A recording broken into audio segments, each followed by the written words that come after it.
Management বিষয় নিয়ে যারা পড়াশোনা করেছেন এবং সামনে যাদের ভাইবা পরীক্ষা রয়েছে, এই ভিডিওটি আপনাদের জন্য অত্যন্ত গুরুত্বপূর্ণ।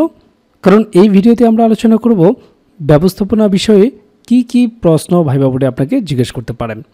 আশা করছি আসন্ন ভাইবা পরীক্ষায় আপনারা এখান থেকে কমন পেয়ে যাবেন। যেহেতু আপনি ম্যানেজমেন্ট বিষয় নিয়ে পড়াশোনা করেছেন, আপনাকে জিজ্ঞেস করবে ব্যবস্থাপক কাকে বলে। তো আপনারা জানেন ব্যবস্থাপক কাকে বলে? যে ব্যক্তি অন্যের কাজ সংগঠিত বা তদারক করে থাকেন তাকে বলা হয় ব্যবস্থাপক।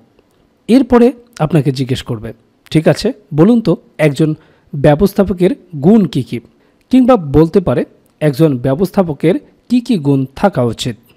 এ প্রশ্নের উত্তরে আপনারা বলতে পারেন, একজন ব্যবস্থাপককে দক্ষতার সাথে দায়িত্ব পালন করতে হলে তার উচ্চশিক্ষায় শিক্ষিত ও জ্ঞান সম্পন্ন হওয়া উচিত। একজন ব্যবস্থাপককে বিশেষত শীর্ষ নির্বাহীদের ক্ষেত্র বিশেষে 24 ঘন্টা কাজ করতে হয়, তাই কর্তব্য কাজে তাদের যথেষ্ট পরিশ্রমী হওয়া আবশ্যক। এছাড়াও একজন ব্যবস্থাপক যদি তার কর্তব্য কাজে আন্তরিক না হয় এবং কাজের সাথে নিজেকে সম্পৃক্ত করতে না পারে, তবে তার পক্ষে ভালো ব্যবস্থাপক হওয়া সম্ভব নয়।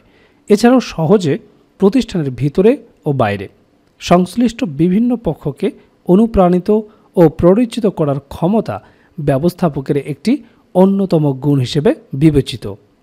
এরপরে আপনাকে জিজ্ঞেস করবে, বলেন তো ম্যানেজমেন্টের লেভেল কয়টা? তো আপনারা জানেন ম্যানেজমেন্টের লেভেল হচ্ছে 3টা। তখন আপনাকে জিজ্ঞেস করতে পারে সেই লেভেল 3টার নাম বলেন। তখন আপনারা বলবেন high level management, mid level management এবং লোয়ার লেভেল ম্যানেজমেন্ট। যখন আপনি ম্যানেজমেন্টের লেভেল বললেন, তখন এখান থেকে যে প্রশ্নটি জিজ্ঞেস করা হয় তা হচ্ছে এগুলোর উদাহরণ চাওয়া হয়। অর্থাৎ বলা হয় যে কোন লেভেলে কারা কাজ করে উদাহরণ দিন। তখন আপনাকে একটা করে এক্সাম্পল থ্রো করতে হবে। যেমন হাই লেভেলে বোর্ডের ডিরেক্টর কাজ করে থাকেন, এরপরে মিড লেভেলে ম্যানেজার কাজ করে থাকেন এবং লোয়ার লেভেলে অপারেশনাল এমপ্লয়িরা, যারা মূলত কোনো একটা কাজ সম্পন্ন করে থাকেন। এরপরে আপনাকে জিজ্ঞেস করবে বাংলাদেশের ব্যবস্থাপনা সমস্যা কিভাবে সমাধান করা যায়।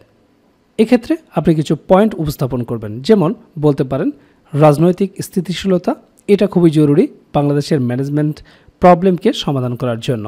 এছাড়াও বলতে পারেন ব্যবস্থাপনার আধুনিক কলাকৌশল প্রয়োগ করতে হবে, সিদ্ধান্ত গ্রহণে বিকেন্দ্রীকরণ করতে হবে, এছাড়াও অনুকূল ব্যবসা পরিবেশ সৃষ্টি করতে হবে। এরপরে আপনাকে জিজ্ঞেস করতে পারে, বলুন তো 4Ps কি, বা 4Ps সম্পর্কে আপনার জানা আছে কি না? অবশ্যই আপনাকে পারতে হবে।